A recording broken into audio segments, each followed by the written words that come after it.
నమస్కారాలు. ఇవాళ రాష్ట్ర వ్యాప్తంగా 26 జిల్లాల్లో కూడా మేము భారత కమ్యూనిస్ట్ పార్టీ చొరవ తీసుకొని జనగణనలో కులగణన జరపాలనే డిమాండ్తో బీసీ సంఘాలను అదేవిధంగా రాజకీయ పార్టీల నాయకులను కూడా ఆహ్వానించి ఈ రౌండ్ టేబుల్ సమావేశాలు నిర్వహిస్తూ ఉన్నాం. విజయవాడలో 4వ తేదీ నాడు చాలా పెద్ద ఎత్తున నిర్వహించాము. రాష్ట్ర వ్యాప్తంగా ఉన్నటువంటి బీసీ సంఘాల నాయకులందరూ కూడా అందులో హాజరై ముక్త కంఠంతో అందరం కూడా డిమాండ్ చేయడం జరిగింది. జనగణనలో కులగణన జరపాలి. తెలంగాణ రాష్ట్ర ప్రభుత్వం ఏ రకంగా అయితే కులగణన చేపట్టిందో అదే రకంగా ఆంధ్రప్రదేశ్ రాష్ట్రంలో కూడా దీన్ని చేయాలని చెప్పి డిమాండ్ చేయడం జరిగింది. ఎందుకంటే తెలంగాణలో రేవంత్ రెడ్డి ప్రభుత్వము కులగణన చేపట్టి దాన్ని పూర్తి చేసి 42% బీసీలకు రిజర్వేషన్లు స్థానిక సంస్థల్లో కేటాయించడం జరిగింది. కాబట్టి ఏమంటే దీనిపైన కొంతమంది కోర్టుకు కూడా పోయారు. కోర్టులో కూడా ఇప్పుడు వాదనలు జరుగుతూ ఉంది. మన పక్కనే ఉన్న కర్ణాటక రాష్ట్రంలో సిద్ధరామయ్య గారి ప్రభుత్వం సెప్టెంబర్ 22వ తేదీ నుండి అక్టోబర్ 7వ తేదీ వరకు 2 వారాల పాటు వారు మళ్ళీ జనగణనలో కులగణన చేస్తున్నారు.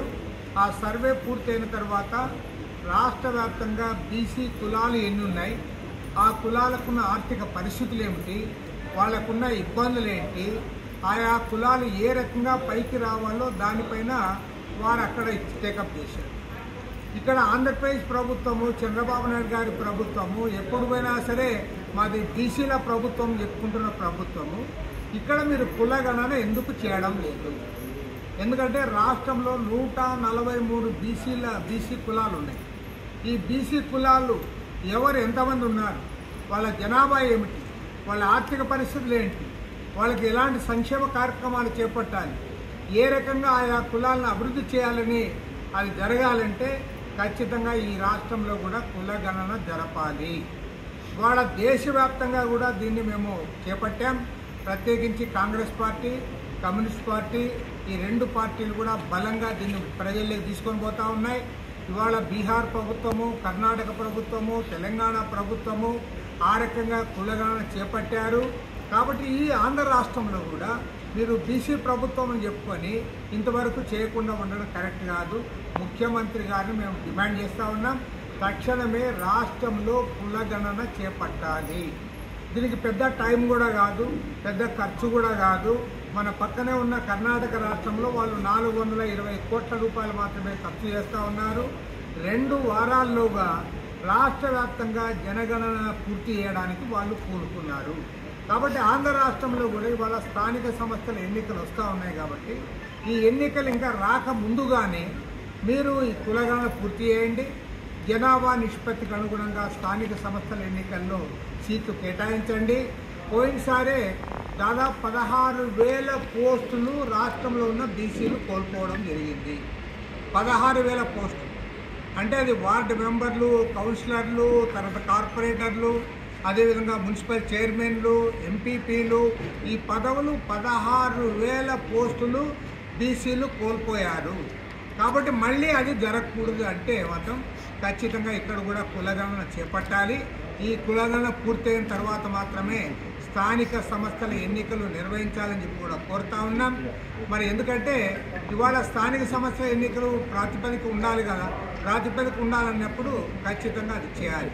రెండోది ఏమంటే ఇవాళ బీసీల్లో కూడా అనేక కులాలు ఉన్నాయి. ఆ కులాలు ఇవాళ పరిగణలోకే రావడం లేదు. ఉదాహరణకు మన ఉమ్మడి అనంతపురం జిల్లా తీసుకుంటే ఉమ్మడి అనంతపురం జిల్లాలో బీసీల్లో కూడా ఒక 3-4 కులాల వాళ్ళు మాత్రం కురువ, యాదవ లేదా బోయ లేదంటే నేసే ఈ 4 కులాల వాళ్ళే ఎమ్మెల్యేలు, ఎంపీలు, మంత్రులు అవుతూ ఉన్నారు. మిగతా కులాలు వడ్డేర్లు ఉన్నారు, తర్వాత చాకలి, మంగలి, ఇంకా అనేక వడ్రంగి అనేక కులాలు ఉన్నాయి. 143 బీసీల కులాలు ఉన్నాయి. వాళ్ళందరికీ కూడా న్యాయం జరగాలంటే ఖచ్చితంగా జనగణనలో కులగణన జరగాలి. ఆ ప్రాతిపదిక పైన వారికి సీట్లు కేటాయించాలి. అదేవిధంగా ప్రభుత్వం యొక్క సంక్షేమ కార్యక్రమాలు ఏవైతే ఉన్నాయో అందులో కూడా వారికి ఆయా కులాలకు ప్రాధాన్యత ఇవ్వాలి. ఏవైతే పూర్తి స్థాయిలో వెనుకబడిన కులాలు ఉంటాయో వాళ్ళకి ప్రాధాన్యత ఇవ్వాలని చెప్పి కూడా మేము డిమాండ్ చేస్తూ ఉన్నాం. ఈ డిమాండ్తో ఇవాళ ఇక్కడ మొట్టమొదటిసారి పుట్టపర్తిలో ఈ రౌండ్ టేబుల్ సమావేశం జరుగుతూ ఉంది. ఇది అయిన తర్వాత రేపు 4వ తేదీ అనంతపురంలో జరుగుతుంది. 6వ తేదీ నాడు విశాఖపట్నంలో జరగబోతూ ఉన్నాం. ఆ రకంగా రాష్ట్ర వ్యాప్తంగా 26 జిల్లాల్లో కూడా జరిపిన తర్వాత రాష్ట్ర స్థాయి ఉద్యమానికి శ్రీకారం చుడతాం.